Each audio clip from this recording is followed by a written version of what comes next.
ಏನು 13 ಎಪಿಸೋಡ್ವರೆಗೂ ಕೂಡ ಸಾಕಷ್ಟು ಸಾಂಗ್ಸ್ಗಳನ್ನು ಹಾಡಿದ್ದೀರಾ. ಅದು ತುಂಬ ಹತ್ತಿರ ಆದಂಥ ಸಾಂಗ್ ಯಾವುದು, ನಿಮ್ಮ ಮನಸ್ಸಿಗೆ ಇಷ್ಟ ಆಗಿದ್ದು ಅಥವಾ ಹೃದಯಕ್ಕೆ ಇಷ್ಟ ಆಗಿದ್ದ ಸಾಂಗ್ ಅಂತ ಅಂದರೆ ಯಾವುದು? ಎಲ್ಲಿ ಕಾಣೆ ಎಲ್ಲ ಮಾಮ. ಹೌದಾ, ಆ ಸಾಂಗ್ ಹಾಡ್ತೀರಾ ನಮಗೋಸ್ಕರ? ಓಕೆ.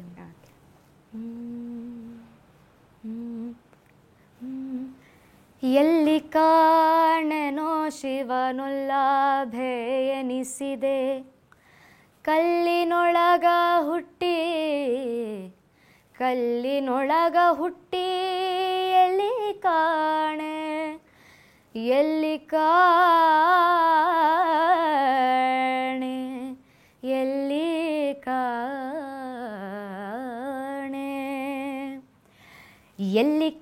ಎಲ್ಲಿ ಕಾಣೆನ ಎಲ್ಲಮ್ಮ ನಂತಕಿನ, ಎಲ್ಲಿ ಕಾಣೆನ, ಎಲ್ಲಿ ಕಾಣೆನ ಎಲ್ಲಮ್ಮ ನಂತಕಿನ, ಎಲ್ಲಿ ಕಾಣೆನ, ಎಲ್ಲಿ ಕಾಣೆನೋ ಶಿವನೊಲ್ಲಾಭೆ ಎನಿಸಿದೆ, ಎಲ್ಲಿ ಕಾಣೆನೋ ಶಿವನೊಲ್ಲಾಭೆ ಎನಿಸಿದೆ, ಕಲ್ಲಿನೊಳಗ ಹುಟ್ಟಿ ಉಗರಗೊಳ್ಳಕ್ಕ ನಡೆದಿ, ಎಲ್ಲಿ ಕಾಣೆ ಓ ಎಲ್ಲಿ ಕಾಣೆ, ಎಲ್ಲಿ ಕಾಣಿನ ಎಲ್ಲಮ್ಮ ನಂತಕಿನ, ಎಲ್ಲಿ ಕಾಣಿನ,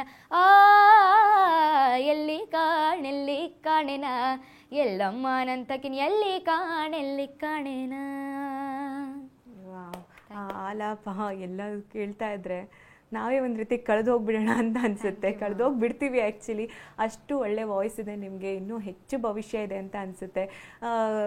ಈ ಸಾಂಗ್ಸ್ಗಳನ್ನೆಲ್ಲ ಕಲಿಬೇಕಾದ್ರೆ ಅಥವಾ ಈ ರೀತಿ ಪ್ರಾಕ್ಟೀಸ್ ಮಾಡಬೇಕಾದ್ರೆ ಎಷ್ಟು ದಿನಗಳು ಬೇಕಾಗುತ್ತೆ ಒಂದು ಸಾಂಗ್ ನೀವು ಕಲಿಬೇಕು ಅಂತ ಅಂದರೆ? ಮ್ಯಾಮ್ ಅಂದರೆ ಒಂದೊಂದಿಷ್ಟು ಸಾಂಗ್ಸು ಕಷ್ಟ ಇರುತ್ತೆ ಮ್ಯಾಮ್.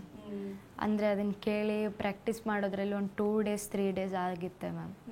ಒಂದಿಷ್ಟು ಸಾಂಗ್ಸ್ ಅಂದರೆ ಲಿರಿಕ್ಸು ಬೈ ಹಾರ್ಟ್ ಮಾಡೋದಿರುತ್ತೆ ಮ್ಯಾಮ್, ಸ್ವಲ್ಪ ಟೈಮ್ ತೊಗೊಳುತ್ತೆ. ಒಂದೊಂದು ಯಾರು ಇನ್ಸ್ಪಿರೇಷನ್ ನಿಮಗೆ? ಯಾರನ್ನ ನೋಡಿ, ರೋಲ್ ಮಾಡೆಲ್ ಯಾರು? ಇವ್ರನ್ನ ನೋಡಿ ನಾನು ಈ ಸಂಗೀತ ಜರ್ನಿನ ಈ ರೀತಿ ಕಂಟಿನ್ಯೂ ಮಾಡಬೇಕು, ಯಾಕೋ ಅಮ್ಮ ಸೇರಿಸ್ಬಿಟ್ರು ನಿಮಗೆ ಗೊತ್ತಿಲ್ಲದ ಏಜಲ್ಲಿ, ಬಟ್ ನಿಮಗೆ ಇಂಟ್ರೆಸ್ಟ್ ಬಂದಿದ್ದು ಯಾವಾಗ? ಮ್ಯಾಮ್ ನನಗೆ ಡಾಕ್ಟರ್ ರಾಜ್ಕುಮಾರ್ ಅವ್ರು ತುಂಬ ಇಷ್ಟ ಮ್ಯಾಮ್. ಮತ್ತು ಫಿಮೇಲಲ್ಲಿ ಶ್ರೇಯಾ ಘೋಷಾಲ್ ಮೇಡಮ್, ಅವರಿಬ್ಬರು ಅವ್ರ ರೋಲ್ ಮಾಡೆಲ್ ಆಗಿ ಅವ್ರು ಹಾಡಿದ ಸಾಂಗ್ಸು ತುಂಬ ಇಷ್ಟ ನನಗೆ. ಯಾವುದು ತುಂಬ ಕೇಳ್ತೀರಾ ಸಾಂಗ್ಸ್ಗಳನ್ನು ಹೆಚ್ಚಾಗಿ ಅಂತಂದರೆ?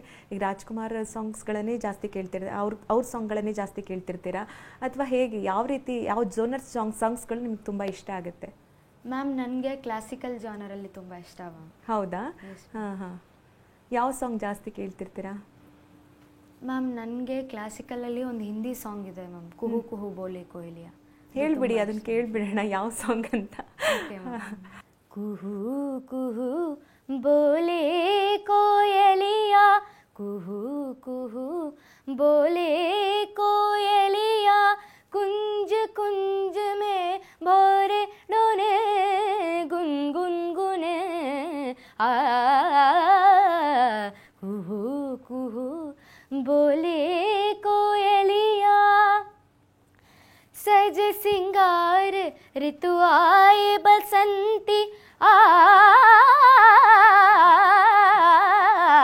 जैसे नार कोई हो रसवंती, जैसे नार कोई हो रसवंती, सनि द मदनि सा गम गम धनि सा रे सनि धनि सा रे सनि सा रे सनि धनि नि धनि मद द मद गरे गम धनि सज सिंगार ऋतु आए बसंती, जैसे नार कोई हो रसवंती, डाली डाली कलियों में तितलियां झूमे, फूल फूल पंखड़ियां बोले अमृत डोले, कुहू कुहू बोले कोयलिया. ವಾವ್, ಇಷ್ಟು ಚಿಕ್ಕ ವಯಸ್ಸಲ್ಲಿ ಹೇಗೆ ಸಾಧ್ಯ ಆಯಿತು ನಿಮಗೆ ಈ ರೀತಿಯೆಲ್ಲ? ನಿಜವಾಗ್ಲೂ ಆಶ್ಚರ್ಯ ಅನಿಸುತ್ತೆ. ನಾನು ಹೇಳ್ತಾ ಇದ್ದೆ, ಯಾಕಂದರೆ ಆ್ಯಕ್ಚುಲಿ ಮ್ಯೂಸಿಕ್ ಅಂತ ಅಂದರೆ ಸುಮ್ಮನೆ ಅಲ್ಲ, ಒಂದು ಶ್ರದ್ಧೆ ಬೇಕಾಗತ್ತೆ, ಶ್ರಮ ವಹಿಸಬೇಕಾಗತ್ತೆ ಅಂತ. ಅದು ನಿಮ್ಮಲ್ಲಿ ಕಾಣ್ತಾ ಇದೆ. ಎಷ್ಟು ಮುದ್ದಾಗಿ ಹಾಡ್ತಿದ್ದೀರಾ, ಎಷ್ಟು ಚೆನ್ನಾಗಿ ಹಾಡ್ತಾ ಇದ್ದೀರಾ ಅನಘ. ತುಂಬ ಥ್ಯಾಂಕ್ ಯು. ಓಕೆ, ನಾನು ನಿಮ್ಮ ರೋಲ್ ಮಾಡೆಲ್ ಬಗ್ಗೆ ಕೇಳ್ತಾ ಇದ್ದೆ. ನಿಮಗೆ ಏನು ಅನಿಸುತ್ತೆ, ಒಂದು ವೇದಿಕೆ ಸಿಕ್ತು ಅಂತ ಅಂದರೆ ಯಾರ ಜೊತೆ ನಾನು ಹಾಡಬೇಕು ಅಂತ ನಿಮ್ಗೆ ಆಸೆ ಇದೆ? ಮ್ಯಾಮ್ ನನಗೆ ಆಸೆ ಇರೋದು ರಾಜೇಶ್ ಕೃಷ್ಣನ್ ಸರ್ ಜೊತೆ, ವಿ ಪಿ ಸರ್ ಜೊತೆ. ಅಂತ ಆಪರ್ಚುನಿಟಿ ಸಿಗ್ಲಿಲ್ವಾ ನಿಮಗೆ ಸೀಸನ್ 21 ಇಲ್ಲ ಮ್ಯಾಮ್, ಸಿಗಲಿಲ್ಲ ಮ್ಯಾಮ್. ಅಂದರೆ ಅಲ್ಲಿ ಜಡ್ಜಸ್ದೇ ಸೋಲೋ ಪರ್ಫಾರ್ಮೆನ್ಸ್ ಆಗ್ತಾಯಿತ್ತು ಮ್ಯಾಮ್. ಓಕೆ, ನೀವು ಕೇಳಿದ್ರಾ ಒಂದ್ಸರಿ ನಿಮ್ಮ ಜೊತೆ ಹಾಡಬೇಕು ಅಂತ ಏನಾದರೂ? ಇಲ್ಲ ಮ್ಯಾಮ್, ಕೇಳೋಕ್ಕೆ ಹೋಗಲಿಲ್ಲ. ಇಷ್ಟ ಇದ್ರೂ ನೀವು ಮಾತಾಡಲಿಲ್ಲ? ಇಲ್ಲ. ಹಾಗೇನಾದರೂ ನೀವು ಮಾತಾಡಿದ್ರೆ ಆ ಆಪರ್ಚುನಿಟಿ ಸಿಗ್ತಿತ್ತೋ ಏನೋ. ಯಾಕೆಂದರೆ ನಾವು ನೋಡಿದ ಹಾಗೆ ತುಂಬ ಜನರ ಜೊತೆಯಲ್ಲಿ ಹಾಡಿರೋದು ಅದೆಲ್ಲ ನೋಡಿದ್ದೀವಿ. ಸೊ ನಿಮಗೆ ರಾಜೇಶ್ ಕೃಷ್ಣನ್ ಅವರು, ವಿಜಯ್ ಪ್ರಕಾಶ್ ಅವ್ರ ಜೊತೆ ಹಾಡಬೇಕು ಅಂತ ಆಸೆ ಇತ್ತು? ಹಾಂ ಮ್ಯಾಮ್, ತುಂಬ ಆಸೆ ಇತ್ತು ಮ್ಯಾಮ್. ಅಲ್ಲಿ ರಾಜೇಶ್ ಕೃಷ್ಣನ್ ಆಗಿರ್ಬೋದು ಅಥವಾ ರಾಜೇಶ್ ಕೃಷ್ಣನ್ ಸರ್ ಆಗಿರ್ಬೋದು ಅಥವಾ ವಿಜಯ್ ಪ್ರಕಾಶ್ ಸರ್ ಆಗಿರ್ಬೋದು, ಅವರೆಲ್ಲ ಬೇರೆ ಬೇರೆ ಸಾಂಗ್ಸ್ಗಳು, ಅವ್ರು ಹಾಡಿದ ಸಾಂಗ್ಸ್ ಆಗಿರ್ಬೋದು ಅಥವಾ ಬೇರೆಯವ್ರ ಸಾಂಗ್ಸ್ಗಳನ್ನು ಹಾಡ್ತಾ ಇರ್ತಾರೆ. ನಿಮಗೆ ಆ ಟೈಮ್ನಲ್ಲಿ ಯಾವ ಸಾಂಗ್ ತುಂಬ ಹತ್ತಿರ ಆಯಿತು, ಈ ಥರ ನಾನು ಈ ರೀತಿ ಆಗಬೇಕು ಅಂತ ಯಾವಾಗ ಅನ್ನಿಸ್ತು ಅಂತ?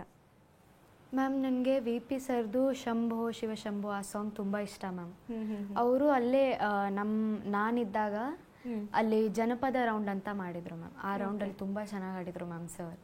ನನಗೂ ಅನ್ನಿಸ್ತು ಈ ಥರ ಹಾಡಬೇಕು, ನಾ ಇಂಥವ್ರ ಜೊತೆ ಈ ಥರ ಕಲಿಬೇಕು ಸಾಂಗ್ ಅಂತ. ನೋಡಿ ಕಲ್ತಿದ್ದ ಸಾಂಗ್ ಯಾವುದಾದ್ರೂ ಇದೆಯಾ ಅವ್ರು ಹಾಡಿದಾಗ?